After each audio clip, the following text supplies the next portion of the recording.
മുംബൈയിൽ ഒരു നീണ്ട ഇടവേളയ്ക്ക് ശേഷമാണ് മലയാള നാടകവേദി വീണ്ടും സജീവമാകുന്നത്.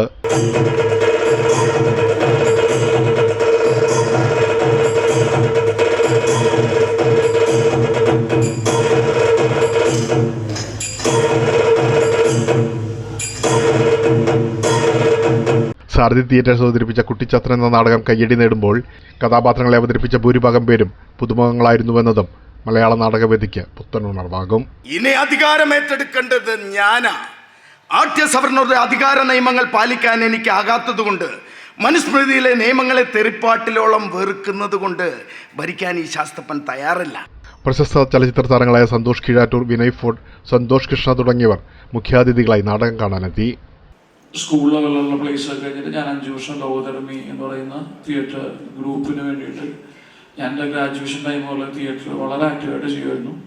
അങ്ങനെ ഞങ്ങൾ എൻ്റെ കൂടെ എനിക്ക് ഒരു 20 വയസ്സുള്ളപ്പോൾ എൻ്റെ കൂടെ അഭിനയിച്ച നടന്മാരെ വെച്ചിട്ടാണ് നമ്മൾ 2 വർഷം മുമ്പ് ആട്ടം എന്ന് പറയുന്ന സിനിമ ചെയ്തത്. അങ്ങനെ കഴിഞ്ഞ ദിവസം കാലിക പ്രസക്തമായ പ്രമേയമാണ് കുട്ടിച്ചാത്തൻ പകർന്നാടുന്നതെന്നും ശക്തമായ സന്ദേശമാണ് സമൂഹത്തിന് നൽകുന്നതെന്നും നടൻ സന്തോഷ് കീഴാറ്റൂർ പറയുന്നു. കുട്ടിച്ചാത്തൻ എന്ന് പറയുന്ന ഈ നാടകം ഇന്ന് അവതരിപ്പിക്കുമ്പോൾ എത്ര പ്രസക്തമാണ്, കാലിക പ്രസക്തമാണ്. കാരണം നമ്മളെ ദളിത് ദൈവങ്ങളും മറ്റതുപോലെ അടിച്ചമർത്തപ്പെട്ട ദൈവങ്ങളുമൊക്കെ സവർണപക്ഷത്തേക്ക്, സവർണരുടെ രീതിയിലേക്ക് മാറ്റിയെടുക്കുന്ന ഒരു ഇന്ത്യൻ കാലാവസ്ഥയിലാണ്.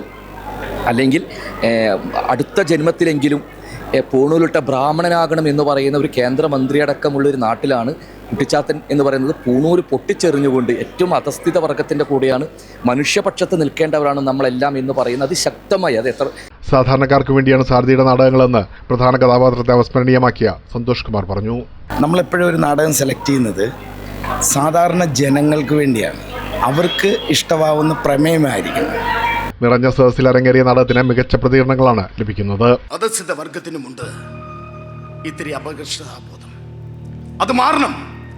മാറിയെങ്കിലേ സമൂഹത്തിന്റെ നിഘണ്ടുവിൽ മനുഷ്യനെന്ന വാക്കിന് അർത്ഥമുണ്ടാകും.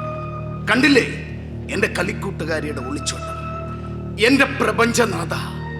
അവതാര ലക്ഷ്യം പൂർത്തീകരിക്കാനാകാതെ ഞാൻ ഇടറി വീണു പോകും. തമ്പ്രാക്കൾ ഇപ്പോൾ ആവാഹിക്കുന്ന ചാത്തനെ പറ്റ ഒരു ഭ്രാന്തിയുണ്ട്. അവളെ ഒരു കാരണവുമില്ലാതെ വെറുതെ ഒന്ന് കൊന്നു തരുമോ?